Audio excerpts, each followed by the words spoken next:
My name is Sarah Chen. I'm 28 years old, and I've spent most of my life collecting compliments like other people collect scars. The difference is that scars heal over time, but compliments, they fester. They rot from the inside out until you can't tell where the praise ends and the poison begins. It started when I was 7, sitting at my grandmother's kitchen table, flour dusting my small hands as I attempted to roll out cookie dough. The dough kept sticking to the rolling pin, creating a lumpy, misshapen mess that bore no resemblance to the perfect circles my grandmother effortlessly produced beside me. "Oh, Sarah," she said, her voice dripping with that particular brand of sweetness that I would later learn to fear. "You're such a creative little thing. Most children would try to make their cookies look normal, but you're making art." Even at 7, I knew something was wrong with that statement. I could see my grandmother's perfect circles, golden and uniform, ready for the cookie cutters. I could see my disaster of dough, gray from overhandling and torn in places where I tried too hard to fix it. But I smiled anyway, because that's what you do when adults give you compliments.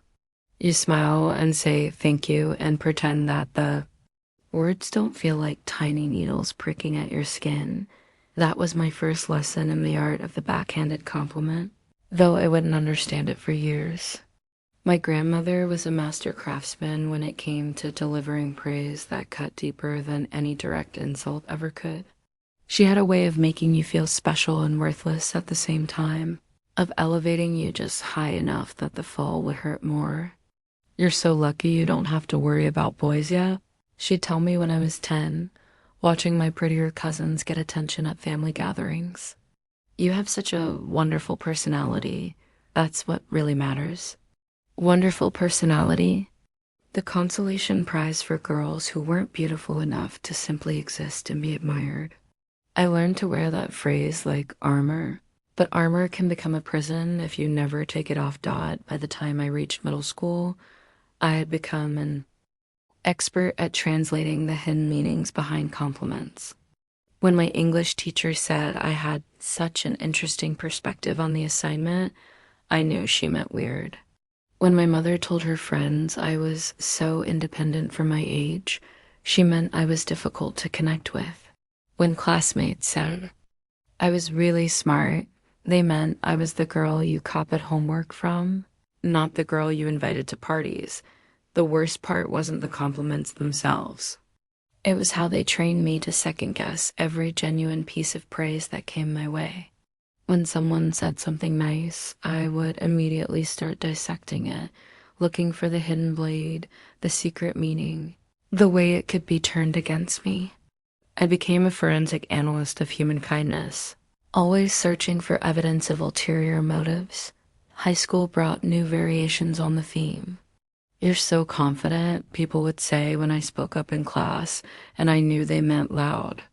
"You're so ambitious," they'd whisper when I applied for leadership positions, and I knew they meant pushy. "You're so unique," they'd comment on my clothes or my interests, and I knew they meant strange. I started keeping a mental catalog of these moments, filing them away like evidence in a case I was building against the world. Each compliment became a data point in my growing understanding that people rarely said what they meant, that kindness was often cruelty in disguise, that praise was just another way to put someone in their place. My parents were perhaps the most skilled practitioners of this art form. They never said anything directly harsh, never raised their voices or called me names. Instead, they wielded compliments like surgical instruments, making precise cuts that left no visible wounds, but caused pain that lasted for years. "We're so proud of how hard you try," my mother would say when I brought home a B+ instead of an A. The emphasis on try was barely perceptible, but it was there. A reminder that effort without results was just another form of failure. "You're such a good daughter," my father would tell me when I chose to stay home and study instead of going out with friends. Not like those other girls who are always getting into trouble. The implication being that I was good because I had No other options. That virtue was my consolation prize for being unwanted. Began to understand that compliments were often about the giver more than the receiver. They were a way for people to feel good about themselves while simultaneously establishing their superiority. By praising my effort instead of my results, my mother could feel supportive while making it clear that my best wasn't good enough. By calling me a good daughter, my father could feel like a caring parent while reinforcing that my goodness came from my limitations, not my choices. College should have been different. I thought distance would help, that being around new people who didn't know my history would give me a fresh start. But I carried those years of training with me like a virus in my bloodstream, infecting every new relationship before it had a chance to grow. When my roommate complimented my organization skills, I heard criticism of her mésages. When professors praised my thoughtful questions, I heard condescension about my need for clarification. When potential friends said I was so mature, I heard exclusion from their carefree world of spontaneous adventures and meaningless fun. I started to wonder if the problem was me. Maybe I was reading too much into innocent comments. Maybe years of searching for hidden meanings had made me paranoid, unable to accept genuine kindness when it was offered. Maybe I was the one turning compliments into weapons, using my own insecurities to sharpen words that were meant to heal. But then I would remember my grandmother's voice, sweet as poison honey, telling me how creative I was while her eyes clearly showed disappointment. I would remember the pattern of these moments, how they always seemed to come when I was most vulnerable, most in need of genuine support. And I would know that my instincts were right, that compliments really could come with knives attached.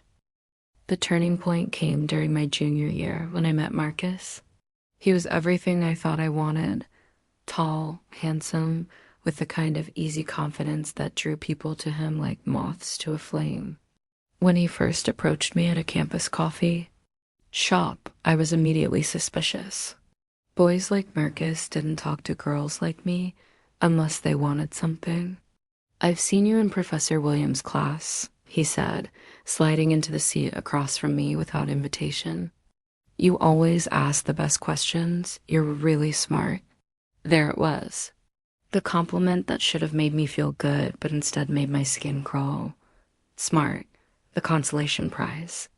The thing people said when they couldn't think of anything. I was nice to say Dot, but Marcus kept coming back. He would find me in the library, join me for coffee, walk me to class. And the compliments kept coming, each one more elaborate than the last. "You're so different from other girls," he would say, as if other girls were a disease he was grateful I didn't carry. "You don't play games. You're so real." Real. Another word I had learned to distrust. Real meant unpolished, unrefined, lacking the social graces that made other girls desirable. Real meant I was the backup plan, the girl you dated when the pretty ones weren't available. But I was lonely, and loneliness makes you do stupid things. It makes you accept crumbs and call them a feast. It makes you ignore every warning sign your experience has taught you to recognize. So when Marcus asked me out, I said yes. The relationship followed a predictable pattern. At first, the compliments felt genuine, or at least I convinced myself they did. He would tell me I was beautiful, but only when we were alone. He would praise my intelligence, but then explain why I was wrong about things I knew I was right about. He would call me independent, then get angry when I made plans that didn't include him. "You're so lucky you don't need makeup," he said one morning, watching me get ready for class. "You have that natural look. So refreshing." I stopped reaching for my lipstick, suddenly self-conscious about the small ritual that had made me feel put together. Natural look. Code for plain. Refreshing. Code for boring. "You're not like those other girls who are always posting selfies," he would say while scrolling through Instagram, his eyes lingering on photos of the very girls he claimed to disdain. "You have more substance." Substance. the consolation prize for girls who weren't photogenic enough to be seen. I watched him double tap photos of girls who were everything I wasn't, and I felt the familiar sting of a compliment that was really a comparison, a way of keeping me grateful for attention I should have recognized as insufficient. The worst part was how he made me complicit in my own diminishment. He would say these things with such apparent sincerity that I felt guilty for doubting him. He was complimenting me after all. He was trying to make me feel good about myself. The fact that his words made me feel worse was my problem, my insecurity, my inability to accept love when it was offered. I started to change myself to fit his compliments. If he liked that I was natural, I stopped wearing makeup entirely. If he appreciated that I wasn't high maintenance, I stopped asking for things I wanted. If he valued my independence, I stopped reaching out to friends, isolating myself to prove that I didn't need anyone but him. The compliments became more specific, more controlling. "You look so much better in jeans than dresses," he would say. And I would stop wearing dresses. "I love that you're not into all that feminist stuff." And I would bite my tongue when I wanted to speak up about things that mattered to me. "You're so much more interesting when you're not trying so hard." And I would stop sharing my thoughts, my dreams, my ambitions. Each compliment was a tiny cage, beautifully decorated, but still a prison. He was sculpting me into his ideal woman. By praising away all the parts of myself that didn't fit his vision. And because the criticism came disguised as admiration, it was harder to fight, harder to recognize as the manipulation it was. The breaking point came 6 months into our relationship.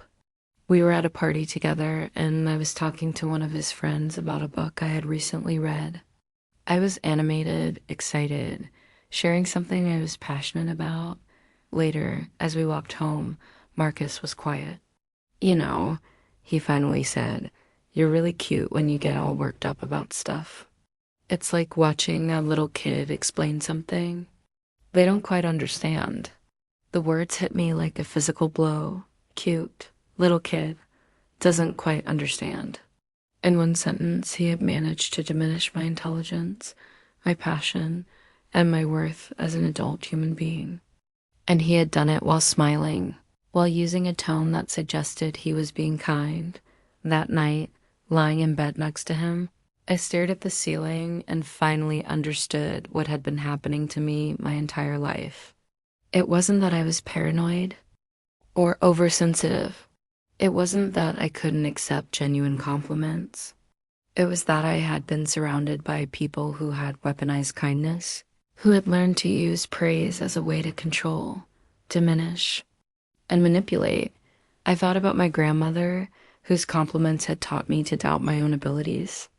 I thought about my parents, whose praise had always come with conditions and comparisons.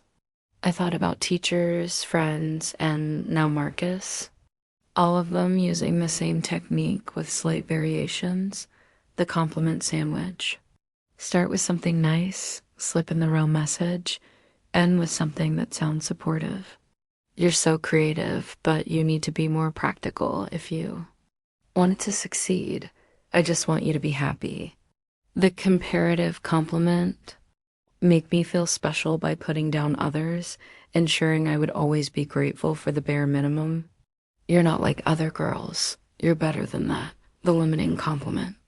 Praise qualities that kept me small, manageable, non-threatening. "You're so sweet, so agreeable, so easy to get along with." I started to recognize the pattern everywhere. In movies where the love interest was complimented for being not like other girls. In families where children were praised for being the good one, or the smart one, or the pretty one, creating competition and insecurity between siblings. In workplaces where women were complimented for being team players when they didn't advocate for themselves. The realization was both liberating and terrifying. Liberating because it meant I wasn't crazy, that my instincts had been right all along. Terrifying because it meant I had to completely recalibrate my understanding of human relationships, learn to navigate a world where kindness could be cruelty and praise could be poison. I started paying attention to how I spoke to others, horrified to discover that I had internalized these patterns myself. I caught myself giving backhanded compliments to friends, using the same techniques that had been used on me. The virus had spread, and I was both victim and carrier. Breaking up with Marcus was harder than it should have been. When someone has spent months systematically undermining your self-worth while making you grateful for the privilege, leaving feels like abandoning the only person who could ever love you. The logical part of my brain knew better, but logic and emotion rarely speak the same language. The final conversation was a masterclass in manipulation disguised as care. "I just think you're making a mistake," he said, his voice soft and concerned. "You're so sensitive sometimes. You take everything the wrong way. I was trying to help you become a better version of yourself." Even in the breakup, he managed to make it about my flaws, my sensitivity, my inability to accept help, my resistance to improvement. He positioned himself as the patient teacher and me as the stubborn student who refused to learn. "I really care about you," he continued. "That's why I'm willing to work through this. Most guys wouldn't be so understanding." Understanding. As if my desire to be treated with basic respect was a character flaw he was graciously overlooking. As if I should be grateful that he was willing to continue the relationship despite my unreasonable expectations. But something had shifted in me during that night of revelation. For the first time in my life, I was able to hear the manipulation clearly, to see the knives hidden as careful words. "I don't want you to work through this," I told him. "I want you to leave." The mask slid thin just for a moment. The caring concern vanished, replaced by something cold and angry. "You'll regret this," he said. "Girls like you don't get that. Many chances, girls like you." There it was, the truth he had been dancing around for months. I wasn't good enough to deserve better treatment. I was lucky to have gotten his attention at all. The compliments had all been charity, kindness extended to someone who should have been grateful for any scraps of affection thrown her way. After he left, I sat in my empty apartment and cried. Not for him, but for all the years I had spent accepting less than I deserved because people had convinced me that less was more than I could expect. I cried for the 7-year-old girl who had learned to distrust her own perceptions. I cried for the teenager who had internalized every backhanded compliment until she believed they were truth. Recovery wasn't immediate or easy. Years of conditioning don't disappear overnight. I found myself second-guessing every interaction, analyzing every compliment for hidden meanings. When my professor praised an essay I had written, I spent hours wondering what was wrong with it. When a coworker said she liked my presentation, I assumed she was being polite, but slowly I began to learn the difference between genuine praise and manipulation. Real compliments were specific and focused on actions or choices rather than inherent qualities. They didn't come with conditions or comparisons. They didn't make me feel smaller, even while claiming to build me up. I started therapy, something I should have done years earlier, but had always avoided because admitting I needed help felt like confirming all those subtle messages about my inadequacy.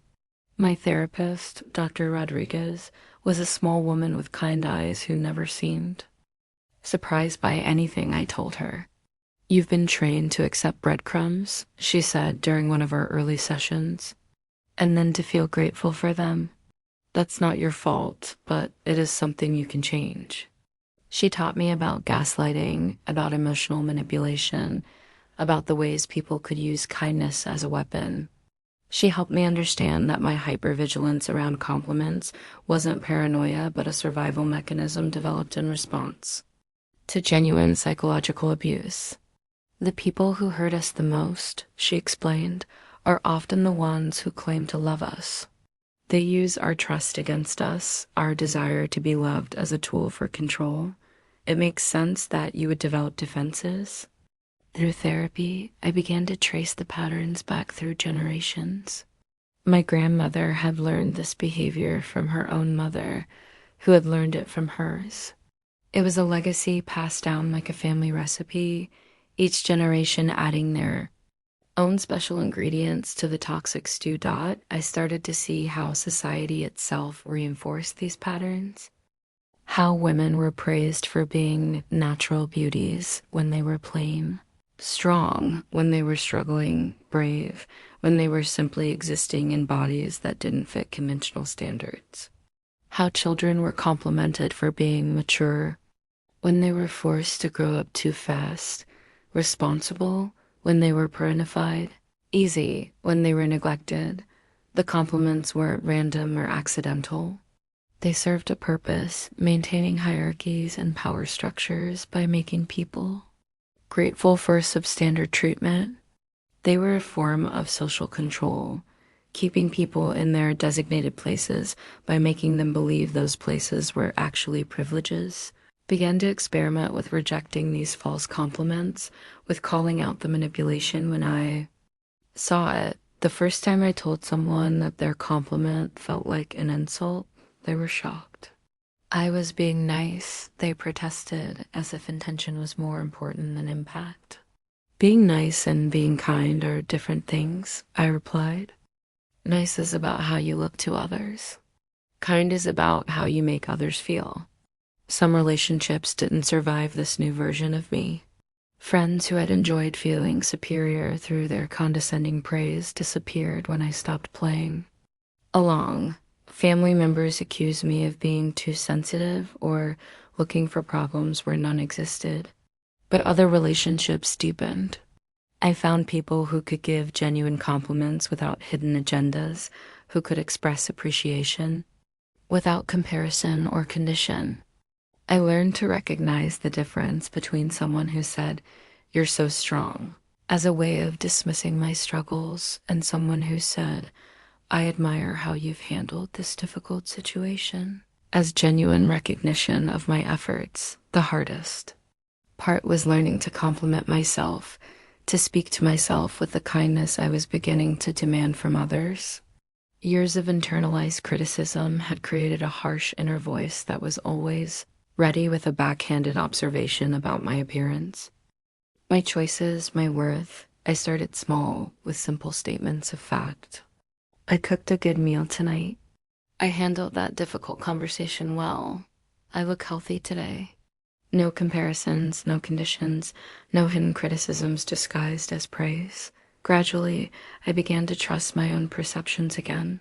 When someone complimented me, I could evaluate it honestly without automatically assuming the worst or blindly accepting it as truth. I developed what Dr. Rodriguez called discernment, the ability to distinguish between kindness and manipulation, between genuine appreciation and subtle control. One day, nearly a year after my breakup with Marcus, I ran into him at a coffee shop. He looked the same, that easy confidence still intact, that charming smile still ready to deploy. When he saw me, his face lit up with what looked like genuine pleasure. "Sarah," he said, approaching my table with the same casual entitlement I remembered, "you look great, really great. You've got this whole new energy about you." I felt the familiar chill, the automatic analysis of his words for hidden meanings. New energy. What was wrong with my old energy? Was this his way of saying I had been lacking before? But then I caught myself and smiled. It didn't matter what he meant. It didn't matter if he was genuine or manipulative. What mattered was that I could hear the difference now, that I had learned to trust my own judgment about what I deserved. "Thank you," I said to Marcus, my voice steady. "I need to get going." His smile faltered slightly. He had expected more, a longer conversation, perhaps an opening to worm his way back into my life. "Maybe we could catch up sometime," he said. "I'd love to hear what you've been up to." In the past, I would have heard this as genuine interest, would have been flattered that he wanted to know about my life. Now I could see it for what it was, a fishing expedition, a way to gather information he could use to find new angles of approach. "I don't think that's a good idea," I replied, gathering my things. As I walked away, I heard him call after me. "You've gotten kind of cold, Sarah. That's too bad. You used to be so warm." There it was, the final manipulation. The suggestion that my newfound boundaries were a flaw, that my refusal to engage was evidence of some deficiency in my character. "You used to be so warm." Translation: you used to be easier to manipulate, but his words bounced off me like rain off a good coat. I had learned to recognize these tactics, and more importantly, I had learned that they said nothing about me and everything about him. The real test came a few months later when I started dating again. James was different from Marcus in every obvious way, quieter, more thoughtful, less conventionally attractive. But I had learned that manipulation could wear any face, could speak in any voice. Our first few dates were exercises in hypervigilance. I analyzed every compliment, every comment, every gesture for signs of the patterns I had learned to recognize. When he said I was beautiful, I waited for the qualifier. When he praised my intelligence, I listened for the subtle put down. When he seemed to appreciate my independence, I braced for the eventual attempt to control it. But James was patient with my guardedness, understanding when I explained some of my history. "I can see why you'd be careful," he said. "Trust should be earned, not assumed." Slowly, I began to learn what genuine compliments felt like. They were specific rather than generic, focused on things I had done rather than things I was. When James said he enjoyed our conversations, he would mention specific topics we had discussed, specific insights I had shared. When he complimented my appearance, it was about choices I had made, a dress I had picked out, a hairstyle I had tried, rather than genetic lottery wins that had nothing to do with me. Most importantly, his compliments never came with strings attached. He didn't praise my cooking as a way to get me to cook more often. He didn't compliment my kindness as a way to make me feel obligated to be kind to him when he didn't deserve it. He didn't use his words to shape me into someone else's vision of who I should be. The difference was profound. For the first time in my life, I felt seen and appreciated for who I actually was, rather than for who someone wanted me to be. It was terrifying and wonderful at the same time, like learning to walk on legs that had been broken and badly healed. But the real breakthrough came not in romantic relationships, but in my career. I had always been ambitious, but years of being praised for being such a team player and so easy to work with had taught me to minimize my own achievements, to deflect credit, to make myself smaller, to avoid threatening others. When I was promoted to a management position at the marketing firm where I worked, I was ready for the familiar pattern of backhanded compliments disguised as support. Instead, my new boss, Elizabeth, was direct and honest in her feedback. "You earned this position because you're good at what you do," she told me during our first one-on-one meeting. "Not because you're likable or because you don't rock the boat, but because you get results. I hope you'll continue to do that here." It was the first time anyone in authority had acknowledged my competence without qualification, without softening the praise with reminders to stay humble or warnings not to let it go to my head. Elizabeth treated success as something I had worked for rather than something I should be grateful to receive. Under her leadership, I began to flourish in ways I had never imagined possible. When she complimented my work, I trusted that she meant it. When she offered criticism, I knew it was meant to help me improve rather than to keep me in my place. The absence of hidden agendas allowed me to focus on actual growth rather than constantly defending against subtle attacks. Started to notice how differently I moved through the world when I wasn't constantly braced for emotional impact. My shoulders relaxed, my voice got stronger. I took up more space, both literally and figuratively. I spoke up in meetings, shared my ideas without apologizing for them, asked for what I needed without feeling guilty about it. But perhaps the most significant change was in how I related to other women. I had spent so many years competing for scraps of validation that I had learned to see other women as threats rather than allies. The compliments I had received had often come at the expense of other women. I was praised for not being like those other girls, rewarded for distancing myself from feminine qualities that were seen as weaknesses. Now, I began to see how this divide and conquer strategy had kept all of us diminished. By making us grateful for being the exception, the system ensured that we would never unite to challenge the rules that kept us all down. By teaching us to see each other as competition for limited validation, it prevented us from recognizing that the validation itself was the problem. I started building genuine friendships with women for the first time in my adult life. Real friendships based on mutual respect and shared interests rather than careful negotiations for social position. I learned to give and receive compliments that were actually meant to build up rather than tear down. With my friend Maya, I could say, "I love how confident you are in meetings," without the hidden subtext of "unlike me" or "which makes me feel insecure." She could tell me, "You're so good at organizing events," without implying that I was controlling or that she was somehow deficient by comparison. We could celebrate each other's successes without feeling diminished by them. We could offer support during failures without the underlying message that we were somehow superior for not having failed in the same way. It was revolutionary, this idea that there was enough success, enough recognition, enough love to go around for everyone. The ripple effects extended to my family relationships as well. When my mother made one of her characteristic comments, "You're looking so healthy, dear. It's nice to see you taking care of yourself," I no longer automatically accepted the implied criticism about my previous appearance or habits. "Thank you," I would say simply, refusing to engage with the subtext. "I feel good."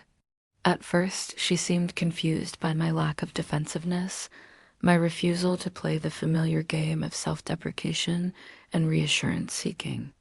But gradually, our interactions became more honest, more direct. She began to speak more plainly about her own struggles and insecurities, rather than channeling them through passive-aggressive commentary about mine. My relationship with my grandmother was harder to repair. Perhaps because her patterns were so deeply ingrained, so much a part of her identity. But I learned to set boundaries, to limit my exposure to her particular brand of toxic kindness. I could love her while protecting myself from her, something I had never imagined was possible. The most unexpected challenge came when I realized how deeply I had internalized these patterns myself. It wasn't enough to simply recognize manipulation when it came from others. I had to confront the ways I had learned to manipulate myself. The harsh internal voice that had absorbed decades of subtle criticism and learned to deliver it more efficiently than any external source ever could. My inner monologue was a constant stream of backhanded self-compliments and qualified praise. "At least you tried," I would tell myself after a perceived failure. "You're pretty smart for someone who didn't go to an Ivy League school. You look okay for your age." Each thought was designed to feel supportive while actually reinforcing limitations and insecurities. Dr. Rodriguez helped me understand that this internal voice wasn't really mine. It was a composite of all the voices that had shaped me over the years, an internalized chorus of every person who had ever used praise as a weapon. Learning to distinguish between my authentic thoughts and these inherited patterns was like archaeological work, carefully excavating layers of conditioning to find whatever original self might still exist underneath. What would you say to a friend who is going through what you're going through? She asked during one session when I was being particularly hard on myself. The question stopped me cold. I realized that I would never speak to a friend the way I routinely spoke to myself.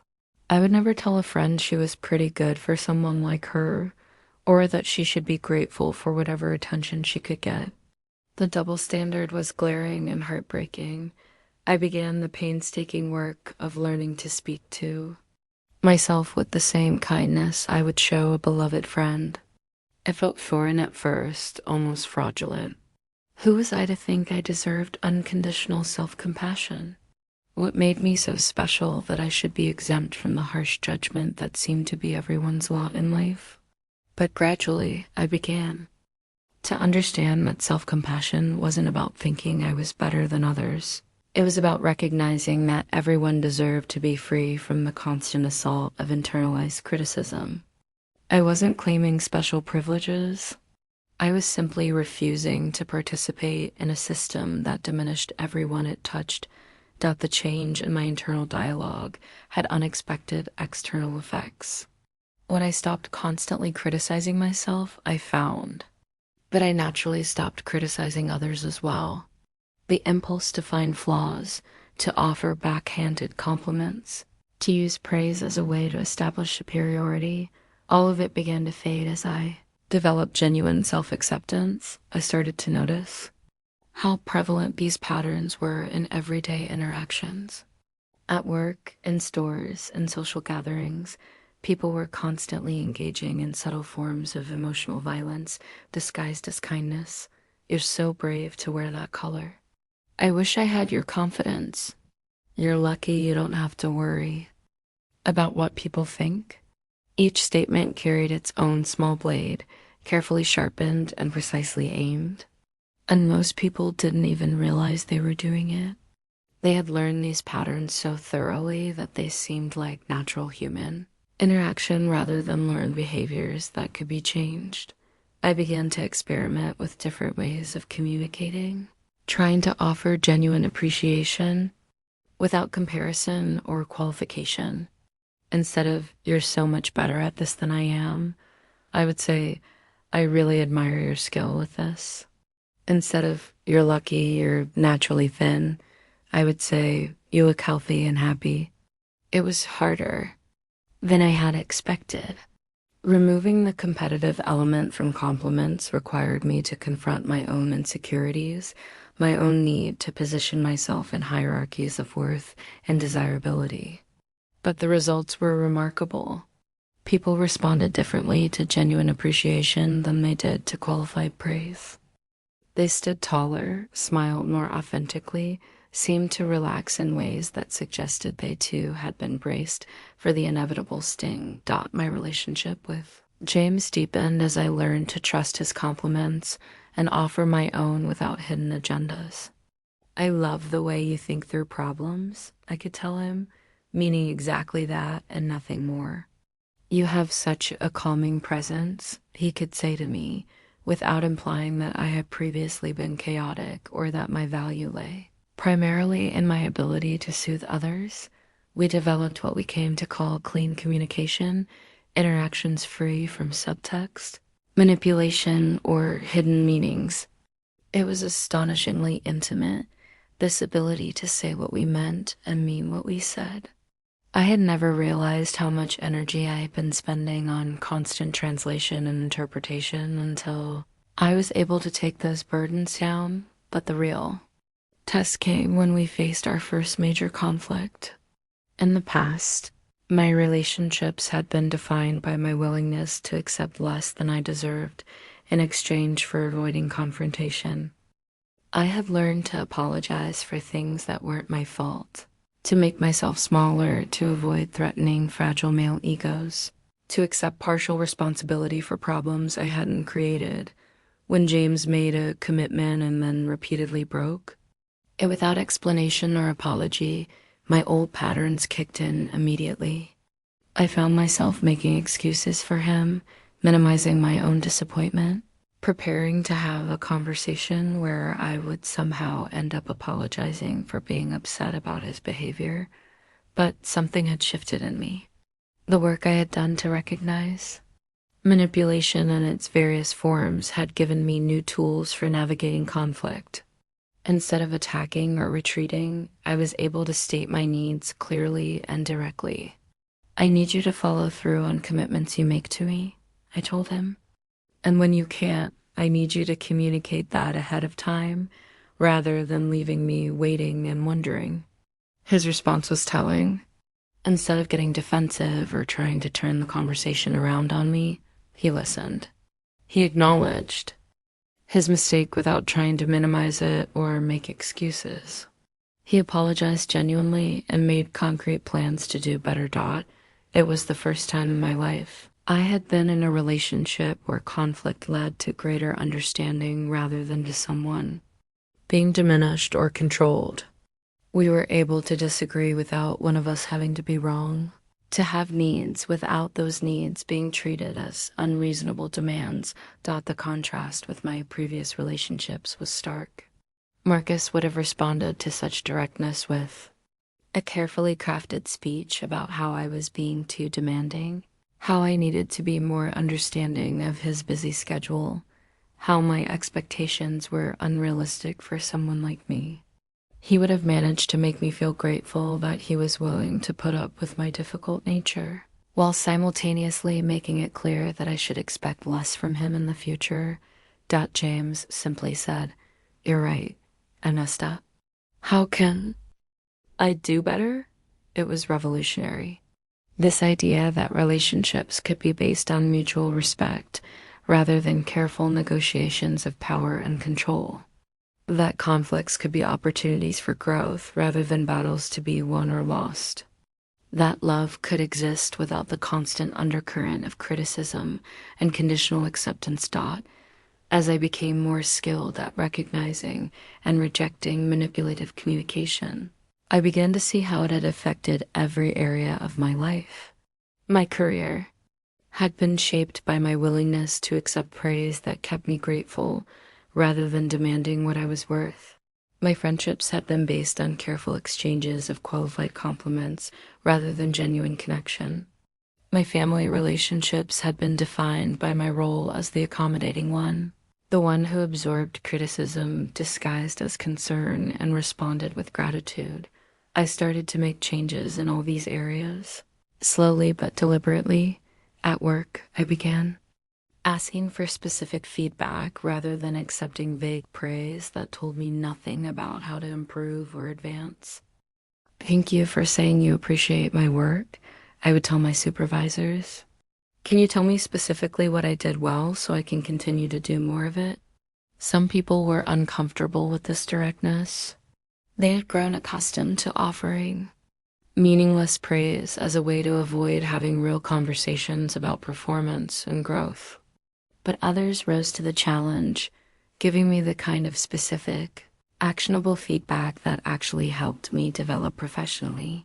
I applied for a promotion I had been qualified for but had never pursued, partly because I had been trained to be grateful for whatever opportunities came my way rather than actively seeking what I wanted. When I didn't get it, I asked for detailed feedback about what I needed to do to be competitive for the next opening. The hiring manager seemed surprised by the question. "Most people just accept the decision and move on," she said. "I want to improve," I replied. "I can't do that without understanding what I need to work on." She gave me concrete, specific advice that I was able to implement over the following months. When the next promotion opportunity arose, I got it. Not because I was lucky or because someone took pity on me, but because I had done the work to earn it. The experience taught me that many of the limitations I had accepted as facts about myself were actually learned behaviors that could be changed. I had been taught to be passive, to wait for opportunities rather than creating them, to be grateful for whatever scraps of recognition came my way rather than actively pursuing what I wanted. But perhaps the most profound change was in my relationship with my own ambition. I had spent years hiding my goals, minimizing my achievements, deflecting compliments about my successes. I had learned that ambition in women was unseemly, that success should be worn apologetically, that achievement should always be qualified. With humility and self-deprecation, now I began to own my accomplishments without apology. When someone complimented my work, I said thank you instead of deflecting. When I achieved something I was proud of, I allowed myself to feel pride instead of immediately focusing on what I could have done better. When I set goals for myself, I pursued them openly rather than hiding my ambition behind claims of luck or accident. The shift was internal as much as external. I stopped apologizing for taking up space, for having opinions, for wanting things. I learned to trust my own judgment about what I deserved and what I was willing to accept. Most importantly, I learned that my worth wasn't dependent on other people's validation, qualified or otherwise. This newfound confidence had ripple effects throughout my life. People began to treat me differently when I started treating myself differently. The subtle put-downs and backhanded compliments became less frequent, partly because I had learned to call them out and partly because I no longer attracted people who needed to diminish others to feel good about themselves. I surrounded myself with people who could offer genuine appreciation without needing to tear others down in the process.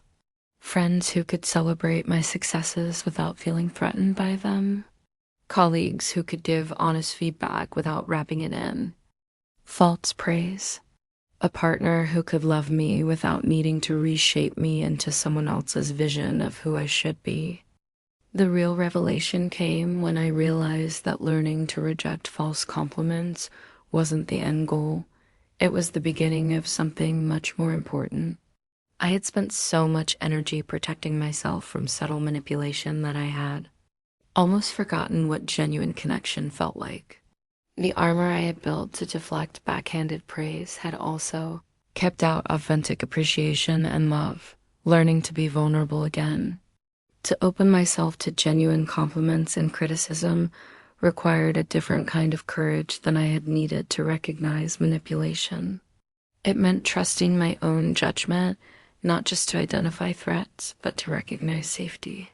It meant believing that I was worthy of authentic love and appreciation, not because I had earned it through perfect behavior, but simply because I existed. The process was gradual and sometimes terrifying. When James told me he loved me for the first time, my immediate instinct was to analyze the statement for hidden meanings. Did he love me conditionally? Was this his way of securing my loyalty before revealing expectations I couldn't meet?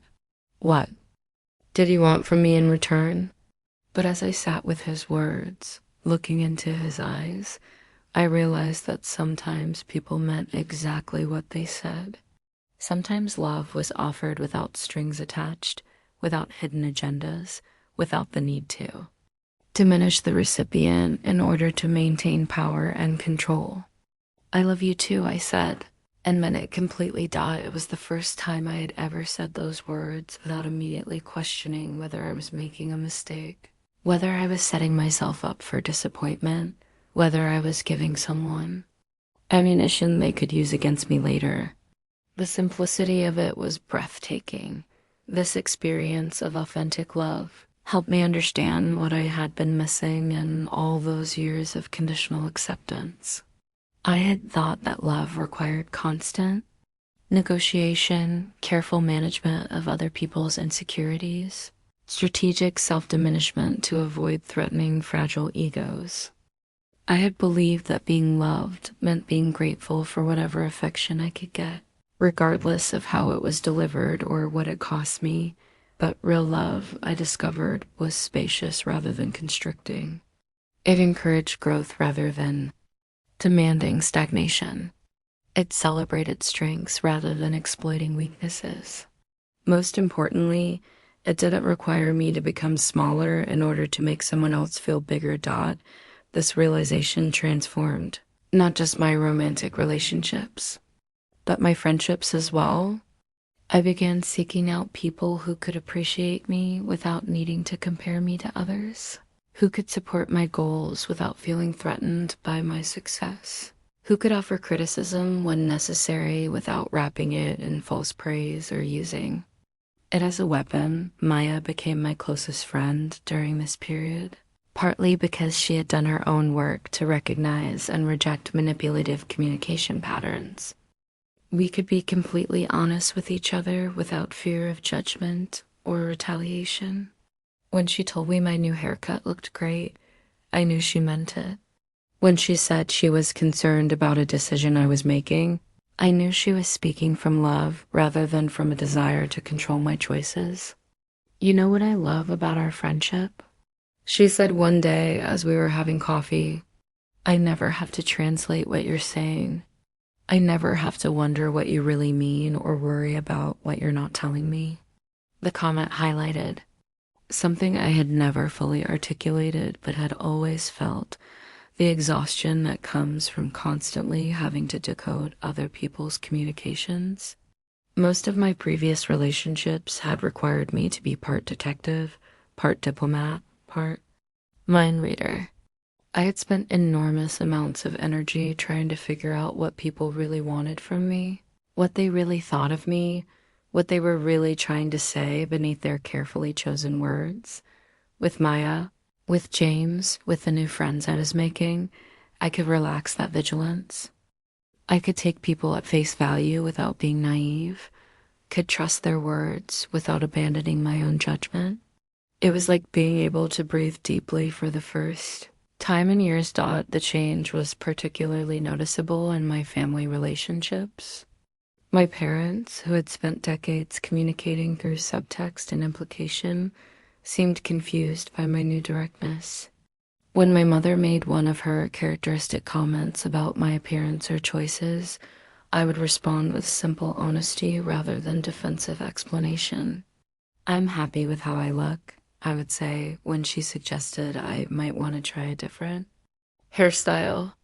I like my job, I would tell her when she wondered aloud whether I might be happier doing something else. At first, she interpreted my responses as rejection or hostility. She had grown accustomed to my defensive reactions, my willingness to engage with the implied criticism in her statements. My calm acceptance of myself without reference to her opinions left her without her usual conversational hooks. But gradually, something shifted. Without my defensive responses to fuel them, her critical observations began to lose their power. She started speaking more directly about her own concerns and insecurities rather than channeling them through commentary about my life. Our conversations became shorter but more genuine, less frequent but more meaningful. The transformation in my relationship with my grandmother was more limited but still significant. Her patterns were too deeply ingrained to change completely, but I learned to interact with her from a place of compassion rather than vulnerability.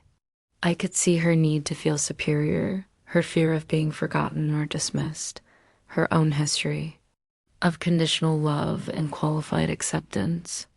"You're such a modern girl," she would say, the familiar edge of disapproval in her voice when I talked about my career or my relationship with James.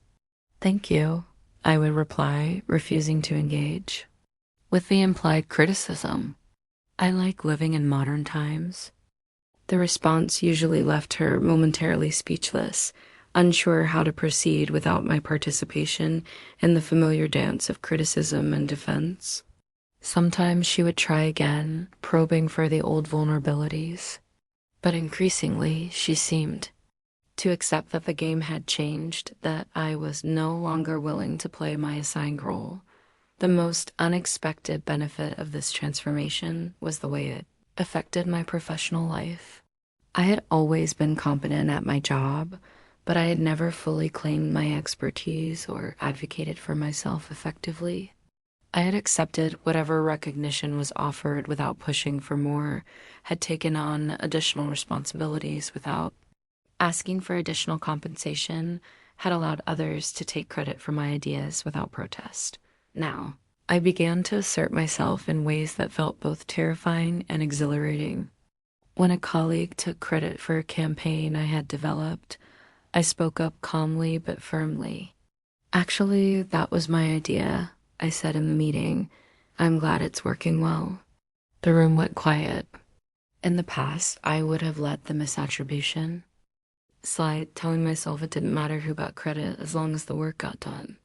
But I had learned that allowing others to diminish my contributions was just another form of accepting qualified acceptance. Being valued for my work while being denied recognition for it dealt my colleague backpedaled quickly, acknowledging my role in the project. But more importantly, the other people in the room took note. They began to see me differently, not as the helpful team player who didn't need recognition, but as a professional who expected to be credited for her contributions. Change opened doors I hadn't even known existed. Elizabeth, my boss, began giving me more high-profile assignments. I need someone who can take ownership of this project, she would say, and I realized that my previous willingness to work in the background had actually limited my opportunities. Rather than making me more valuable, within a year I was promoted again, this time to a director-level position that came with significant increases in both responsibility and compensation. When Elizabeth congratulated me on the promotion, her words carried none of the familiar qualifications or comparisons that had characterized praise throughout my life. "You've earned this," she said simply. "I'm looking forward to seeing what you accomplish in this role." It was the kind of compliment I had dreamed of receiving my entire life, unqualified recognition of my abilities and achievements, spoken by someone whose opinion I respected, offered without strings or hidden meanings. And for the first time, I was able to accept it completely, to let it in without immediately searching for the blade hidden within the praise.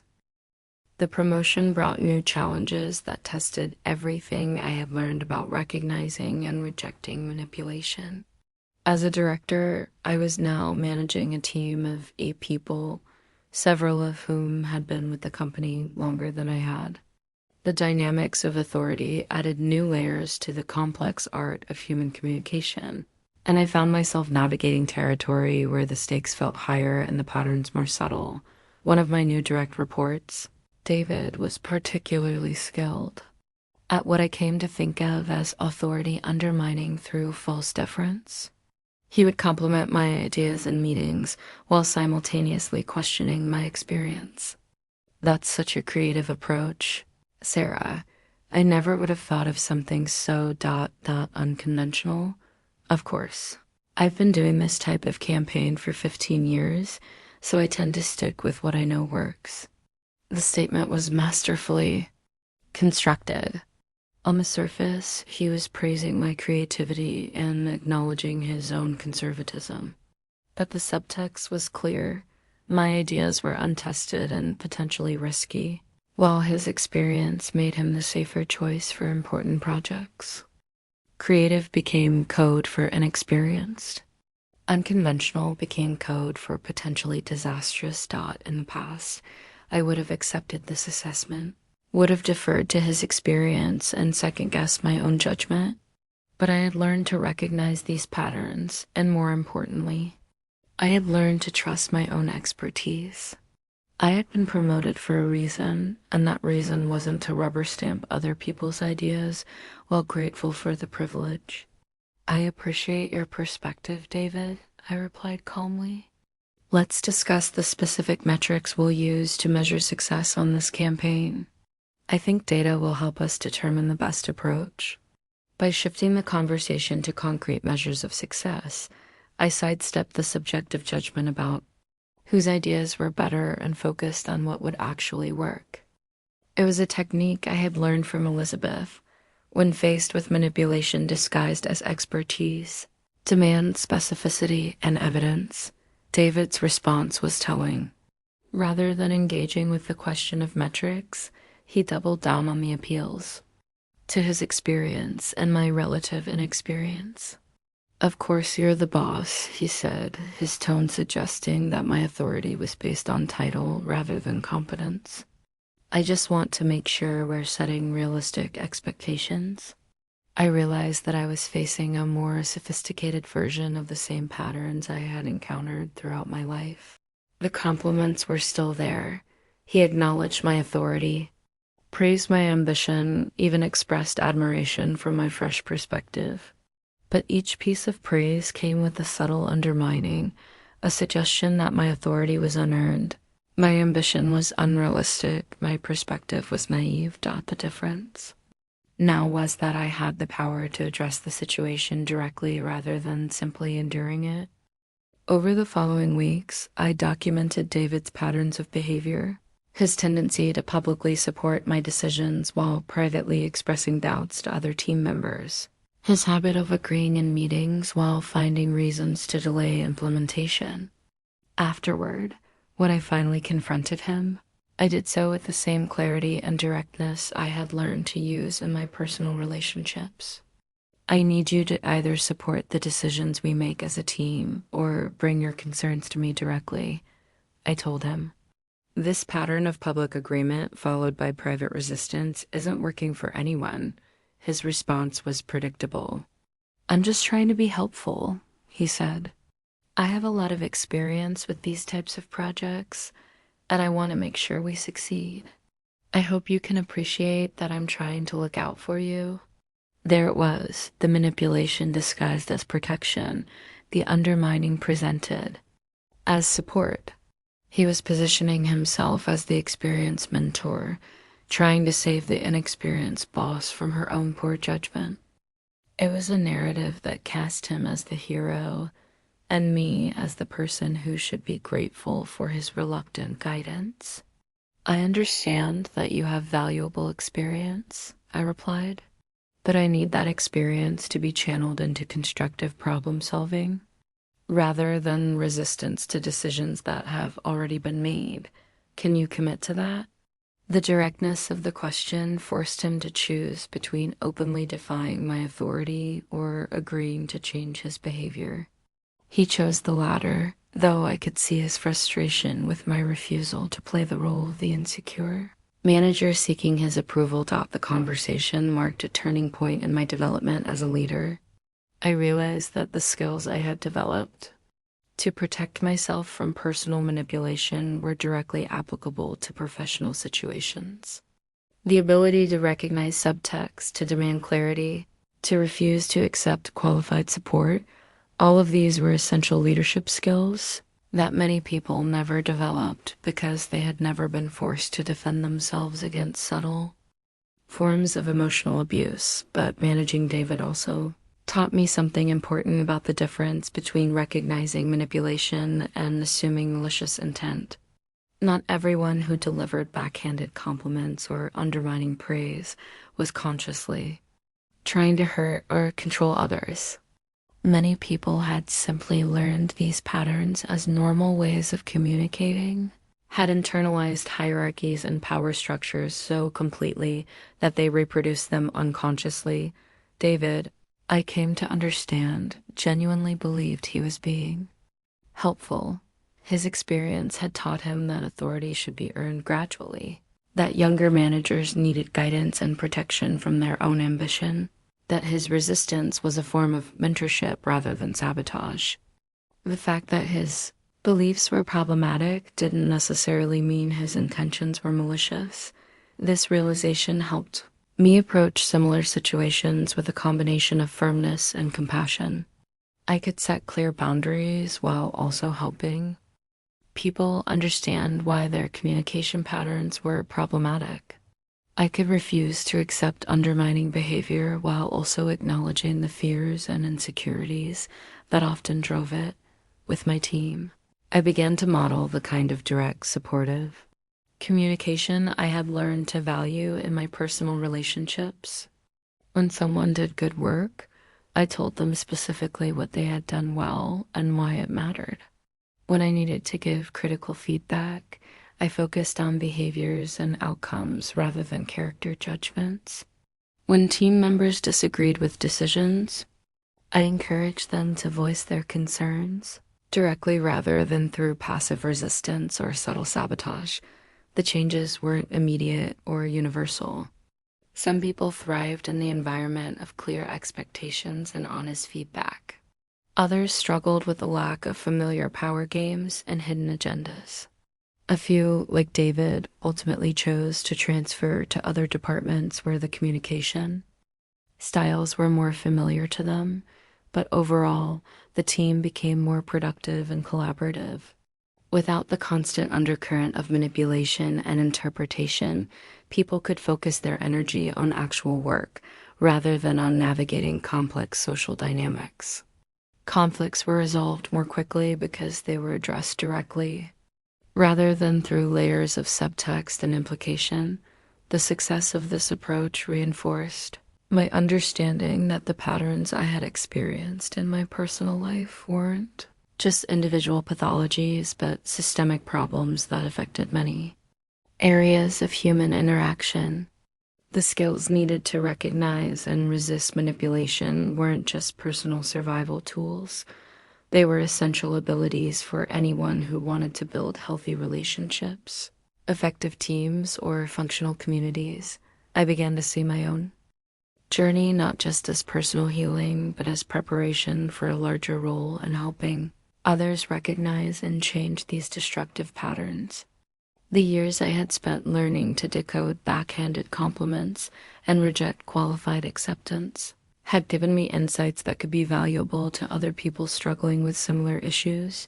When Maya mentioned that her sister was trapped in a relationship with someone who constantly undermined her self-esteem through carefully crafted compliments, I found myself able to offer specific guidance about recognizing and responding to emotional manipulation. When a junior colleague asked for advice about dealing with a manager who praised her work, while consistently passing her over for meaningful assignments, I could help her see the patterns and develop strategies for addressing them. These conversations made me realize that my experience, painful as it had been, had equipped me with skills that were increasingly valuable in a world where manipulation often masqueraded as kindness, where control was often disguised as care, where people were taught to be grateful for treatment that diminished rather than elevated them. The recognition that I could use my hard-won knowledge to help others felt like a form of redemption, a way to transform years of pain into something useful and meaningful. It didn't erase the damage that had been done, but it gave me a sense of purpose that went beyond simply protecting myself from future harm.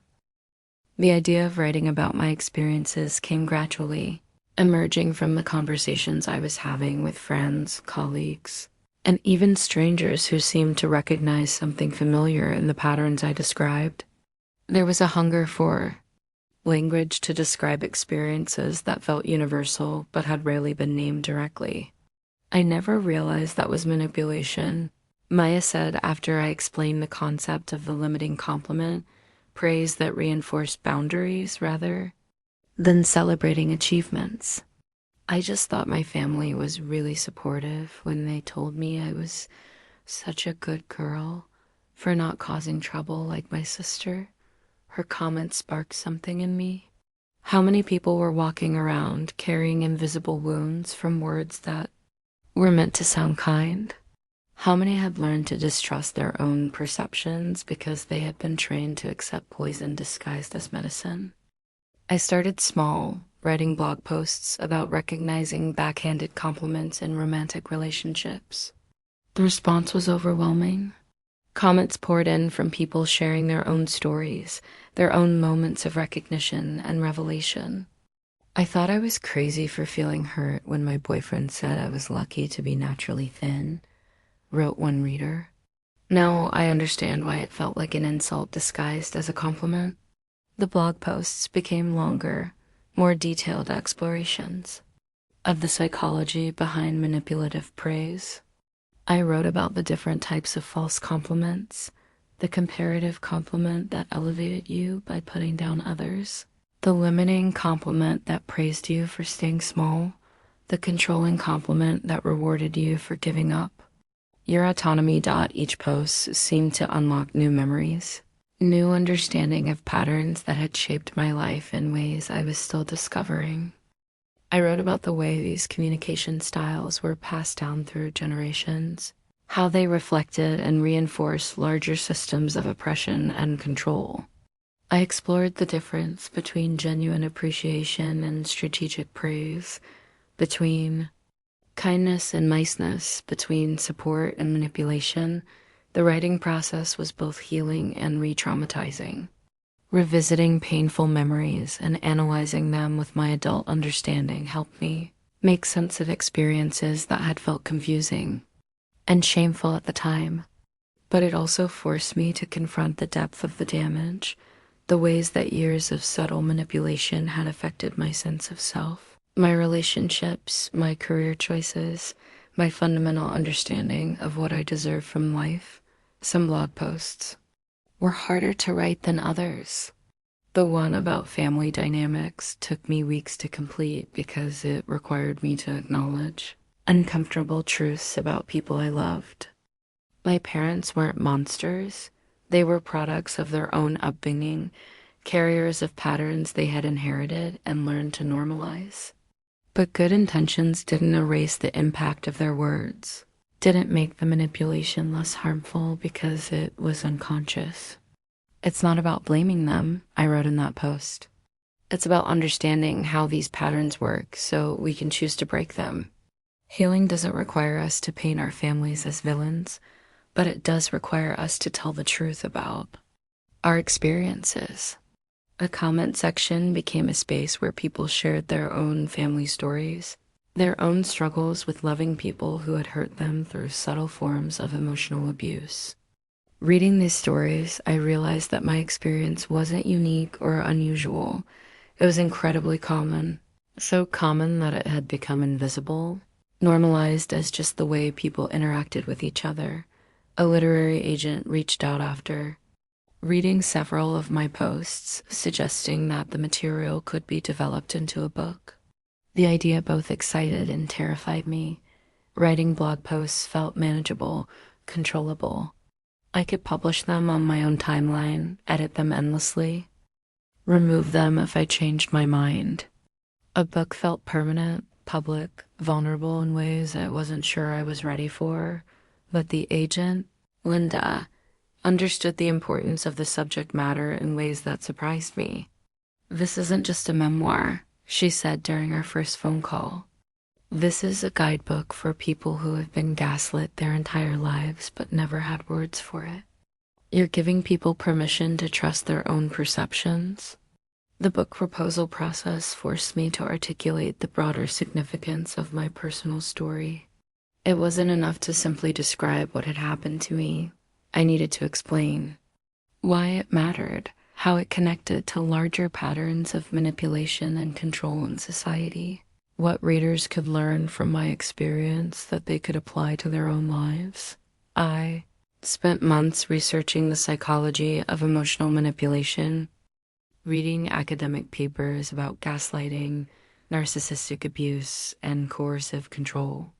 I studied the ways that these individual patterns reflected broader systems of oppression, how the techniques used to keep women, minorities, and other marginalized groups in their place often operated through subtle forms of praise and recognition. Research validated many of my intuitive understanding while also providing new frameworks for analysis. The concept of negging in pickup artist culture was just a formalized version of the backhanded compliments I had received throughout my life. The way abusive partners used intermittent reinforcement, occasional genuine praise mixed with constant subtle criticism created psychological dependency that was difficult to break. But I also discovered that the solutions weren't just individual. While learning to recognize and reject manipulation was important for personal healing, the larger patterns would only change when communities and institutions stopped rewarding these behaviors. As long as being nice was valued more than being honest, as long as people were praised for not causing trouble rather than for standing up for themselves, these dynamics would continue to flourish. This understanding shaped how I approached the book. It couldn't just be a personal memoir or even a self-help guide. It needed to be a call for broader cultural change, a challenge to readers to examine not just how they responded to manipulation, but how they might be perpetuating it themselves. Writing the book required me to relive many of the most painful experiences of my life, but it also allowed me to transform them into something useful. The words that had been used to diminish me became the foundation for helping others recognize similar patterns in their own lives. The pain I had carried for years became the source of insights that could help others heal. James was incredibly supportive during the writing process, reading drafts and offering feedback while also giving me space to work through difficult emotions. "You're incredibly brave to write about this," he told me after reading a particularly painful chapter about my relationship with Marcus. Had learned to be suspicious of compliments about bravery. They often implied that I was doing something risky or stupid rather than necessary and important. But James's words felt different. He wasn't praising me for being brave in a way that suggested I should be grateful for his support despite my reckless choices. He was acknowledging the genuine courage it took to expose vulnerable truths in service of helping others. "It doesn't feel brave," I replied. "It feels necessary." That distinction became important as I navigated the publication process. When editors and marketing people praised the book as brave or vulnerable, I found myself pushing back against language that positioned my truth-telling as somehow exceptional or risky rather than as a normal, healthy response to problematic experiences. "This isn't brave," I said during a marketing meeting. "This is just honest." The fact that honesty about emotional manipulation feels brave says something about how normalized these patterns have become. The comment seemed to surprise the marketing team, but it led to productive conversations about how to position the book. Rather than focusing on the courage it took to write it, we decided to emphasize the practical value it offered to readers who were struggling with similar issues. The book tour, when it finally happened, was both exhausting and exhilarating. At every reading, at every interview, people approached me with their own stories of manipulation disguised as kindness. They shared experiences that mirrored mine in startling detail. The grandmother who praised them for being such a good sport when they were excluded from family activities, the partner who complimented their independence while systematically isolating them from friends, the boss who praised their team spirit while denying them promotions. But more than sharing their pain, people wanted practical guidance. They wanted to know how to respond when someone gave them a backhanded compliment, how to tell the difference between genuine feedback and subtle manipulation, how to rebuild relationships with people who had used these patterns without necessarily meaning harm.